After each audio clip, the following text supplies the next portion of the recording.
안녕하세요. 컴퓨터 윤리 6조의 발표를 맡게 된 정동아라고 합니다. 6조에서는 스미싱, 스피어피싱에 대한 고차를 주제로 조사해 보았습니다. 목차 간략히 소개시켜 드리겠습니다. 목차는 크게 세 파트로 나누어져 있습니다. 서론에서는 주제 선택 동기, 수행 과정, 그리고 아래 본문을 파악하기 위한 배경지식으로 이루어집니다. 그리고 본론에서는 주제의 대표 사례들을 알아보고 결론에서 교훈 및 윤리적 결단을 내리도록 하겠습니다. 6조의 주제 선택 동기는 이번 코로나 사태를 기점으로 스피어피싱, 스미싱 등의 사회공학 기법 위반 범죄들이 고도화되고 또한 성행하고 있습니다. 따라서 이에 대한 경각심을 가지고 이러한 범죄들의 윤리적 오류 및 예방을 위해 선정하게 되었습니다. 수행 과정입니다.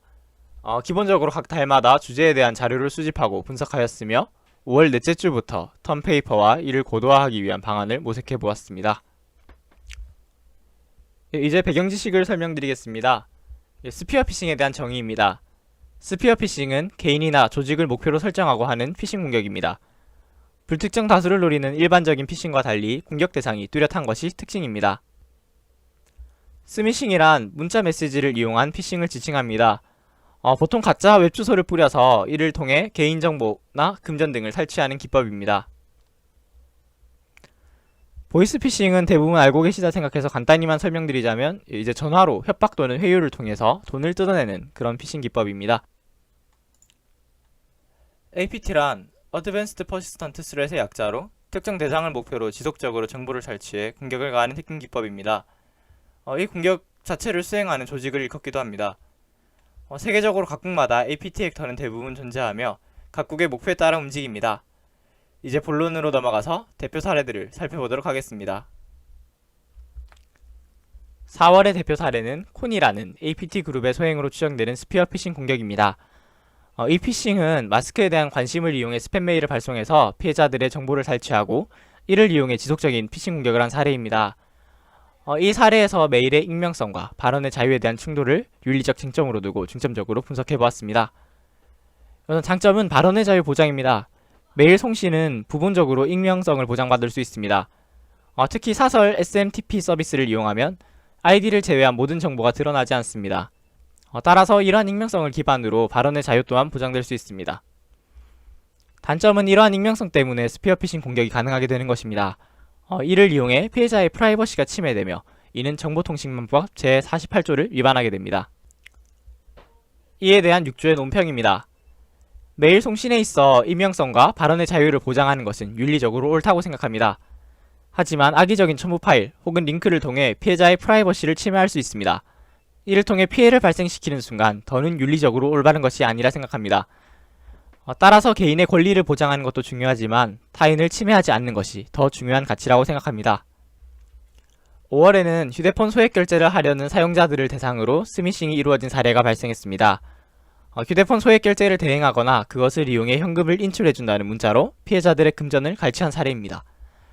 이는 생체인식을 이용한 보안인증의 간편화 때문에 더 큰 피해가 발생됐다고 보여집니다. 따라서 간편해진 결제수단의 윤리적 쟁점을 살펴보았습니다. 우선 장점은 생체인식을 이용해서 보안인증이 간편화됨으로써 기존 복잡했던 결제수단이 간편하게 되었습니다. 이는 모바일 시장의 발전에 긍정적인 영향을 가져온 것으로 보여집니다. 단점으로는 이러한 간편한 결제와 현금화를 할 수 있다는 점을 미끼로 불법 대행 업체가 생겨나서 이를 이용해 개인정보를 탈취하고 스미싱 및 스피어피싱으로 이어진다는 점입니다. 논평입니다. 생체 인증 등을 활용한 간단한 결제 수단이 생긴 것은 긍정적인 영향이나 이를 이용해 소액 결제 사기나 정보 유출이 발생할 수도 있습니다. 따라서 바이오 정보 사용은 하되 개개인이 경각심을 갖고 기존보다 더 유출에 유의해야 할 것입니다. 6월에는 한 보이스피싱 조직이 대상을 무차별적으로 선정했는지 하필 경찰을 상대로 보이스피싱 전화를 건 사건이 발생했습니다. 이후 말레이시아인을 검거했지만 단순한 수금책으로서 한국말을 할 줄 몰라서 보이스피싱 1당을 검거하지 못했습니다. 하지만 수금책을 체포함으로써 이제 추가적인 피해를 막을 수 있었다고 합니다. 이러한 보이스피싱은 전화의 익명성을 기반으로 이루어지기 때문에 이를 윤리적 쟁점으로 설정하고 조사해보았습니다. 장점으로 전화는 발신자 제한번호 기능을 이용하거나 텔레그램과 같은 비중앙 집중형 메신저 어플리케이션을 통해서 익명성을 보장받을 수 있습니다. 따라서 중국, 북한과 같이 발언에 대한 제재가 이루어지는 국가에서 발언의 자유를 보장받을 수 있는 장점이 있습니다. 하지만 단점으로 이 익명성을 이용해서 금전적인 피해와 개인정보를 유출시키는 윤리적으로 옳지 못한 일이 벌어지고 있다는 것입니다. 논평입니다. 어떠한 매체를 사용할 때 익명성 등의 개인의 기본 권리를 보장하는 것은 중요합니다. 하지만 이러한 권리를 악용한 범죄를 명확하게 적발해낼 기술이 현재로서는 없습니다. 따라서 개개인이 보이스피싱과 같은 범죄에 대한 위험성을 숙지하고 기존 보안인식을 제고할 수 있는 명확한 가이드라인이 필요합니다. 결론입니다. 먼저 지금까지의 내용을 정리해 요약해보겠습니다. 4차 산업혁명으로 데이터를 활용한 사용자 맞춤 서비스 사업이 확장되고 있습니다. 여기에는 개인정보 취급이 필수적인데 취급 과정에서 개인정보 유출이 발생하고 이를 통해서 더 고도화된 해킹 기법들이 발전하게 되었습니다. 이러한 개인정보의 유출의 주된 원인은 개인정보 담당자의 실수입니다. 이를 이용한 각종 해킹은 개개인의 보안의식 미숙으로 피해가 더욱 커지고 있습니다. 즉 보안에서 휴먼 엘리멘트, 즉 인적 자원은 매우 중요한 요소입니다. 이러한 사례들을 통한 교훈은 여러 보안 솔루션이 필요하고 또 각 담당자들의 교육을 통해서 피해를 최소화할 수 있다는 점입니다. 하지만 개개인의 보안인식의 미숙으로 피해가 커지고 있으므로 각자의 보안인식을 점검하고 보안에 관한 관심과 노력이 필수적이라는 것입니다. 마지막으로 6조의 윤리적 결단입니다. 윤리적 쟁점이 되었던 요소는 발언의 자유, 그리고 국가 혹은 개인의 프라이버시에 대한 이슈입니다.